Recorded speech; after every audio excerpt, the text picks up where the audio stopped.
علیکم. نننۍ معلومات زموږ د نیلم ګل په باره کې دی. نن په سوشل میډیا باندې دغه تیز خبر چلېدو چې نیلم ګل چا د خپل کور نه تښتولې ده. عزتمنو چې دا دروغ دي او که دا رښتیا په دې ویډیو کې به زه تاسو ته پوره معلومات درکوم. د دې معلومات نه مخکې زه ته دا یادګینه کوم تاسو زموږ دا چینل ته سبسکرایب کړئ، خوا کې ورسره د ټلۍ نشان ووهئ، ښه یوه نوې معلوماتي ویډیو تاسو ته په اسانۍ باندې در ورسېږي.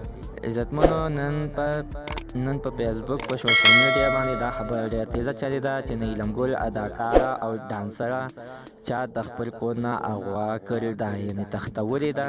عزتمنو چې دا خبره رښتیا ده او که دروغ ده، زموږ دا ویډیو ته تر اخره پورې وګورئ نو تاسو ته به پوره معلومات در ورسېږي. عزتمنو په سوشل میډیا باندې د نیلم ګل خاوند راغلی و چې ویې چې د زما نیلم ګل ښځه ده او دا اوس د خپل کور نه یعنې تښتېدل ده. هغه پرې دا دعوه کړې وه چې یعنې د خپل کور نه وتښتېدل او پته نه لګي چې یا چا وتښتوله او که دا اوس په خپله مرضۍ باندې وتښتېدله. خو دا یو 2 ګنټې دغه نیوز چلېدلو.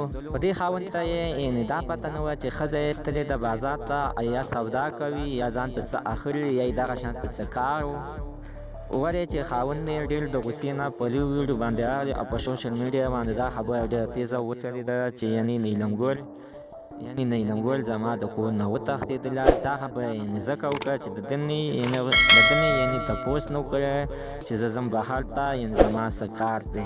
دا اوده و چې دا راپاڅېدو نو د دغه شانتې ډایرکټ بس نیوز سټارټ کړو. د بیا خپله یوه بښنه وغوښتله چې مینهوالو زه تاسو نه بښنه غواړم، ولې د ما نه دغه شانتې خپله ښځه یعنې تښتېدلې وه. نیلم ګل یې نوم دی، اداکاره ده، ډانسره ده، د هر سره پېژني، ډېره مشهوره ده. په لږ ټایم کې ځان ته یې ډېر خپل نوم پیدا نیو چلیدلو او خاوند یې دغه شانتې په لوی ویډیو باندې لګیا و. خو سمدستي نیلم ګل را دننه شوله او خو سودا ورسره کړه. نو بیا یې خاوند د خپلو مینهوالو نه بښنه وغوښتله او ویې ویلې چې یعنې ما دا ډېره غلطي وکړه چې زه سمدستي په لوی ویډیو باندې راغلم او ټول خپل مینهوالو ته مې دا سوال جواب وکړو چې د ما نه مې خپله ښځه وتښتېدله او زه یې دغه شانتې په ډاګه باندې پرېښودلم. عزتمنو په نیمه ګنټه نه وه تېره شوې چې ده سمدستي بیا خپل مینهوالو نه دغه بښنه وغوښتله او نیلم ګل هم بیا په خپله په لوی ویډیو کې راغله.